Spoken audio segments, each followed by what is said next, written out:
Okay, damn. Looking for my Vaseline. My lips are dry. Things I wish I would have known from the jump before becoming natural. Um, One, having patience. It takes a lot of patience, like being natural. And I feel like what plays a factor in that is learning to embrace your natural hair, learning to love yourself. And the way that I have learned, even though I was like natural on and off throughout the year since 2012, I did the big chop. I literally shaved off all my hair. I wish I would have known about transitioning and learned more about that, and I probably would have went that route. So before I did that, and I was so embarrassed. Like people said I look like a boy, blah blah blah, and a lot of people that and a lot of black people that I have known, they didn't really understand the natural hair community thing. So they they're naysayers about my choice of going natural or whatever. So, but I was trying to not feed into that, but I kind of fed into that by wearing wigs, hiding my natural hair underneath all that. Even though my hair was growing, um, it wasn't healthy. Like it looked like it was healthy, but I realized it really wasn't. So I just wish I would have like really I did a lot of research. I ain't gonna lie, I did a lot of research before I chose to go excuse me, before chose to go natural, because usually when I'm not 100% sure about something, I tend to do a lot of research. But I didn't understand, so me embracing my hair was not the way that I should have embraced my hair. I should have just embraced it more by wearing my natural hair, letting it grow out, flourishing type thing, instead of just hiding it. And I realized that a lot of successful natural hair YouTubers,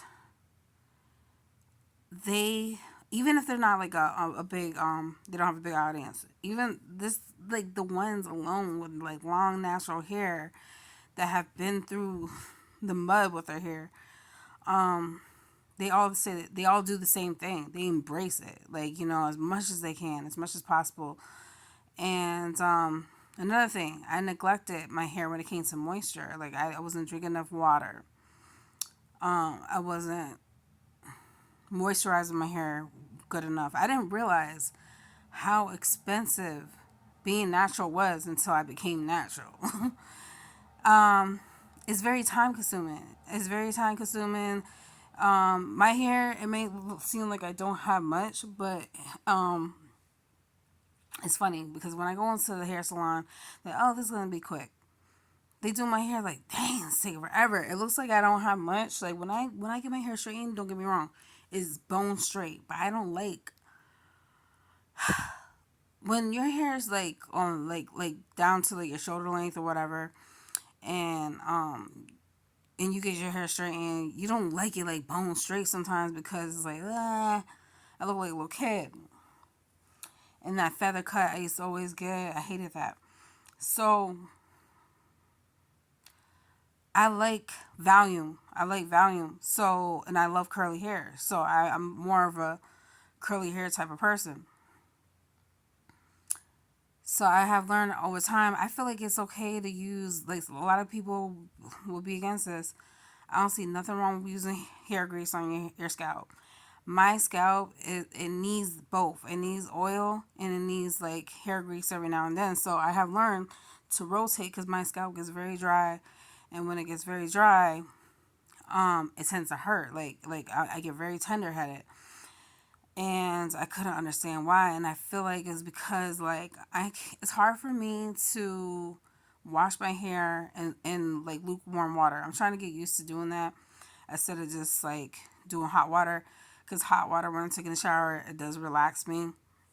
Um,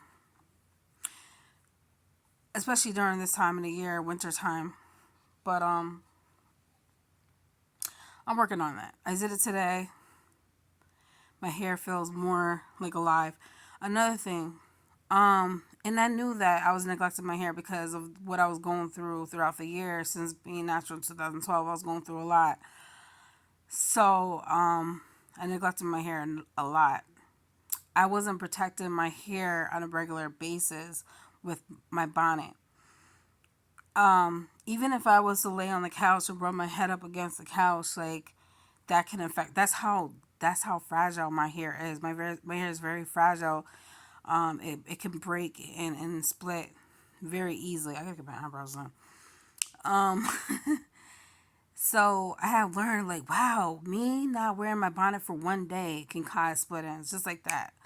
So I have learned that that's very important. It might seem like such a simple thing, but that's important. So, for example, in the future, I'm gonna start like if I'm gonna like chill on the couch and whatever, I'm gonna try to put like a satin scarf behind me, so if my hair rubs up against it, I'll be fine.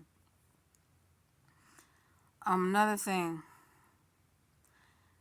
don't be afraid to trim your ends. Like, cause when my hair was like down in here, it still wasn't like it was taking a long time to get to armpit length, but it was there. I might add the picture on my thumbnail so you can see what I'm talking about. So it took a long time for me to see results. I'm like, my hair should have been like way longer by now, but I didn't realize why it wasn't because I was like wasn't properly taking care of it. So when um when I started, I forgot what I was gonna say. Dang, I hate that. So I let someone talk me into relaxing my hair. Worst decision. I should have never did that. When I did that, I thought, well, okay, it'll be more easy to manage. But then, I let the person cut my hair, and I had to cut off a lot because the neglect and so much damage. I literally had to cut off like probably like 10 inches, like a lot. I cut off a lot, and throughout time, like throughout the months, like I'm still like I literally just cut off like so much. Like I have noticed like like fragile hair in my hair, dead ends and stuff like that. So I'm starting fresh, like but transitioning. So what I did was after I relaxed my hair, let someone relax my hair last year, I transitioned slowly, but I still wasn't properly taking care of it. So until just now. So another thing I have noticed, sorry for keep saying so. Another thing I have noticed that I haven't done that was important, finding the right products that work for me. Learning your hair porosity is important because there's certain things that your hair will agree with and certain things that won't. I have I was buying a lot of African Pride olive oil and I noticed that like something in it. I don't know what it was. Something in it. I don't know if it's because it was like more watery than anything, but something in it will make my hair feel like if it smelled good. It felt good at the time, but something in it I felt like it was it was causing split ends, and I just didn't understand why. I don't know what it is. I don't know if they put alcohol in it or what, but I had to leave that out. Cantu, a lot of people have negative things to say about that, but the consistency of the creaminess has worked for me. But I'm not using it right now. I'm trying to go a different route. So I tried so many things. I spent so much money on learning different things. And now that there's a wide range of women that's like natural now, um, there's a lot of information out there, but not as much as there should be. Another thing I have learned, even though wigs, I have said this many times, even though wigs have grown my hair, so I thought, my hair was still damaged. Okay, it was fragile because of the fact that the friction of the material. Wigs can grow out your hair, but as you can see, there's a lot of women out there that's rocking wigs on a daily basis, and then they take off the wig and their hair looks all dry. So is it really healthy? Like, it depends. Like, it's okay to wear a wig um, occasionally, you know, but as soon as you get the opportunity to take it off, take it off. But then you get so comfortable wearing that wig and you just lose yourself. So I'm at the point where I don't care what people think. If I'm going to wear my natural hair, I'm going to wear my natural hair. You know what I'm saying? I'm going to do what I got to do. So just be careful, like, on the whole protective style thing and whatever. And I feel like the best protective style that you can ever do is with your own natural hair. But to each his own, you got to do what works best for you. Um, Another thing, I have tried the method of not trimming my ends, because there's I would say there's like probably like 30% of women in the black hair natural hair community that will say like, oh, I don't trim my ends, da da da, or 10. There might be 10%. I don't know, 10, 20, 30. I know it's no more than 30%. That will say, don't trim your ends. I have long hair and I don't trim my ends. But you could tell, like, even though their hair is long, you can tell that they don't regularly trim their ends. You could see like the dead ends on the ends. You could see like the flyaways. You can see the dryness. Even though the hair looks long, you could tell like when someone turns their end and when the person doesn't. So I wouldn't go that route. I try that. Worst decision I ever made. Waste of time. Another thing.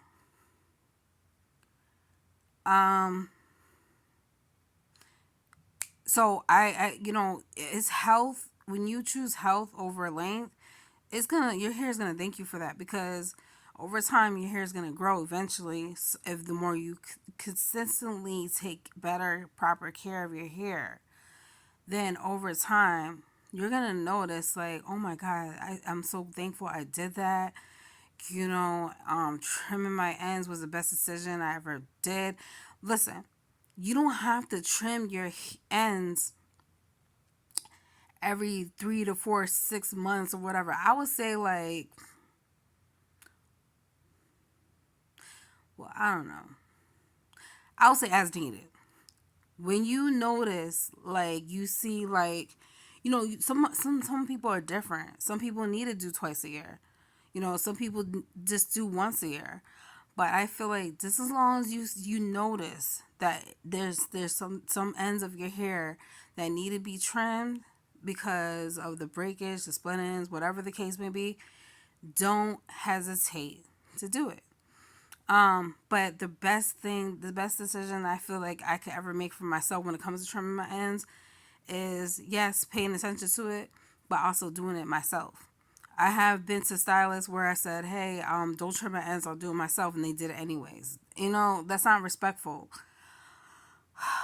Don't get me started on that. But that's the best. If your hairstylist is not respecting your natural hair journey or your length, then try your best to learn how to do your own hair. That's what I got to work on. Another thing.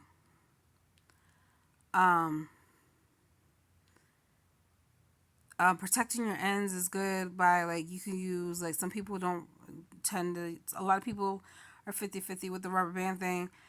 I guess if you dip it in olive oil, that helps, but with the breakage, olive oil can be a good way of protecting your ends. Bobby pins.